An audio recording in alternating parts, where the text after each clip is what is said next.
Bom dia, ouvintes da Rádio Mundo Melhor. Estamos iniciando o nosso Espaço Cidadão e Papo Ambiental. E hoje eu recebo aqui no nosso estúdio, o Emerson Alves Cota, autor do livro O Multiplicador de Sonhos e Oportunidades. Nós já tivemos uma conversa prévia, a primeira vez que nós estamos nos vendo, mas tivemos uma conversa prévia e eu tenho certeza que o prazer vai ser nosso aqui da Rádio Mundo Melhor e dos nossos ouvintes que vão acompanhar essa entrevista sobre um livro que é bastante interessante. A história gira em torno de um aprendiz de anjo que foi enviado à Terra para aprender a ser anjo multiplicador de sonhos. Para ele ser anjo multiplicador de sonhos, ele tem que conhecer o ser humano. Saber como o ser humano realiza os seus sonhos.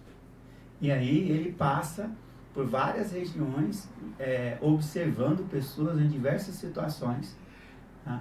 E uma delas, aliás, algumas delas é no esporte. Legal. E ele vê o anjo da história, ele analisa, acompanha pessoas praticando diversos tipos de esporte, porque ninguém consegue ser um campeão em uma modalidade de esporte sem treinamento. Esse é um verbo forte que está presente aqui no livro, treinamento. Para poder chegar à excelência, é preciso treinamento. Com certeza. E mais ainda, por mais que você chegue em um nível que você considera muito bom, 100% de excelência, você nunca vai ter. Porque nós temos sempre capacidade de 1% melhor, 1% melhor. Tá? A cada dia, Isso. 1% melhor que ontem. Isso. Agora, um outro verbo que aparece na tua obra é o verbo cultivar, E qual é o maior desafio para cultivar hábitos, vínculos e projetos em uma sociedade imediatista? Que é a sociedade que nós vivemos hoje?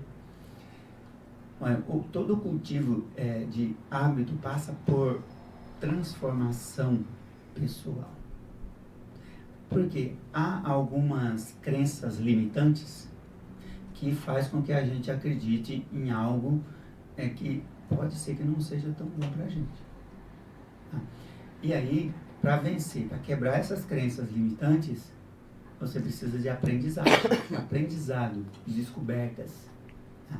E essa descoberta não se constrói de um dia para o outro. É um caminho, é uma jornada que você tem que se dispor a percorrer. É como se fosse um caminho da fé. E esse caminho da fé é o caminho da fé em você mesmo, no primeiro lugar. E depois naquele que te criou com potencial, com capacidade para chegar lá. Assim, no nosso projeto de vida também. Quantas vezes algumas coisas acontecem e a gente pensa em não dar sequência. Aí vem a nossa capacidade de superar. Superar buscando algo novo, buscando aprendizagem. Então, a aprendizagem, que é a maior capacidade nossa do ser humano, é a maior ferramenta que nós temos na mão para poder superar isso. E uma questão que você colocou também, que é a prática também. A prática de você estar sempre em busca daquilo, estar sempre realizando, que é o que vai te levar à perfeição. Ninguém começa, por exemplo, o primeiro dia seu na sala de aula, não é como hoje. Hoje você tem muito mais desenvoltura, a gente pode colocar dessa forma, muito mais conhecimento, mas você não desistiu. Ou no primeiro mês, quando você teve uma dificuldade com um aluno, você não voltou para trás e falou, não, é a prática, é a persistência, É o cultivar, que é o que você colocou. A mesma coisa a fé, A gente tem que cultivar. Não adianta a gente crer somente se a gente não cultiva aquilo que a gente sente, Descobrindo, orando, rezando. Sim, e o interessante é que no ato de cultivar, existe várias ações que às vezes a gente nem quer fazer, mas é necessário. Porque dói, porque é desconfortável, é o que você colocou. Acredito que o principal valor de um humano é a capacidade de aprendizagem. E a aprendizagem já não acontece de uma hora para outra. Acontece com treinos, com erros e acerto. E no ato de cultivar é a mesma coisa.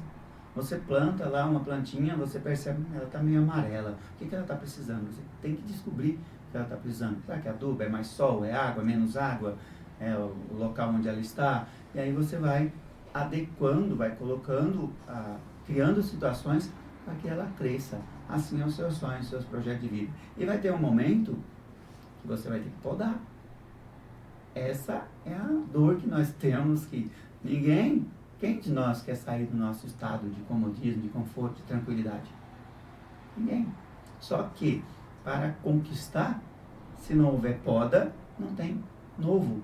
Se não tem novo, um broto novo, pode ser que não tem frutos. Daí está a maior dificuldade nossa, do nosso cultivo, das nossas conquistas, dos nossos sonhos, é a poda. Aceitação dessa poda. E aceitar que nós podemos sim errar, só que o que não podemos é deixar de aprender com os erros. O grande problema é não considerar que grande parte dos nossos erros são as nossas maiores escolas de aprendizagem. Essa é a principal característica do próprio Homo sapiens. Fez isso que fez com que a gente, mesmo em desvantagem física, permanecesse na Terra e os neandertais, por exemplo, sumissem. Exatamente. Não é? É. E mais ainda, as conquistas que tem pela frente de qualquer ser humano, qualquer pessoa em sã consciência, depende disso. Depende de aceitar que os desafios são oportunidades de aprendizagem. E a aprendizagem é caminho para a conquista. Tanto que, aí no livro tem uma historinha que fala disso, que existem pessoas que têm 17, 18, 20 anos e a vida está num marasmo como se tivesse 80 90, 100. Por quê? Porque não está sonhando com aquilo que pode conquistar. E conquista que eu estou falando não são conquistas de bens materiais, não. Sonho de conquistas diversas, no âmbito social, emocional, cognitivo, psicológico, físico, todas as esferas do ser humano, nas múltiplas inteligências, porque o sonho que a gente realiza, ele vem por diversos caminhos, e às vezes a gente pensa, o sonho de conquistar um carro que eu quero, uma casa, uma empresa, de ser rico e tal. Esse não é um sonho que te preenche. Qual é o sonho que te preenche? Aquele que te dá plenitude de vida. De vida, uma vida que você se relaciona bem com aqueles que estão próximos a você, com a sua fé, com Deus, com o mundo que você vive, com a sociedade como um todo e com aquilo que você lida em termos de materiais. Se for uma coisa só, é vazio. Porque tanta gente que tem muita riqueza, muitos bens, não se considera feliz. Porque não preenche as outras esferas da vida. Então, nesse sentido, é que eu sempre falo, buscar o melhor de si é buscar estar bem onde você está, fazendo o que você precisa fazer e não só apenas aquilo que você quer fazer. Exatamente. E aí as pessoas, algumas, você deve conhecer vários, que tem 80, 90 ou até mais, que vive muito bem nas condições que tem, lógico, com um problema de saúde, que é natural, a vida longa traz isso, a longevidade traz isso, mas que procura se fazer e se sentir melhor nas condições que tem, como o Mário Sérgio Cortella, que é um dos inspiradores da minha escrita, ele fala: faça o melhor nas condições que você tem, enquanto não houver condições para fazer melhor ainda. Esse é o combustível dos sonhos. É você fazer aquilo que você pode, o de melhor que você pode, seja aos 10, 20, 30, 50, 80, 90 anos, enquanto você não tem condições para fazer melhor ainda. E você vê muitos que estão na hora, que chega na última hora, vai para o outro lado, vai para junto de Deus, e você vê a pessoa no caixão, e você vê aquela pessoa realizada. O que te salva é o seu melhor, né? Vê a pessoa tranquila. E a gente fala assim, nossa, ele morreu, mas morreu feliz. Por quê? Porque estava de bem com o mundo, com a vida e com o Criador, que recolheu ele, que chamou ele, sabendo que ele tinha feito o melhor. Essa é a missão nossa. Aonde você estiver.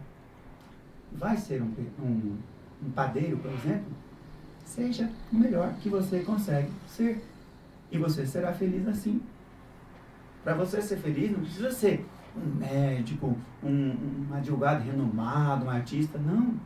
Basta você fazer bem aquilo que faz e ficar bem com aquilo que você faz. Perfeito.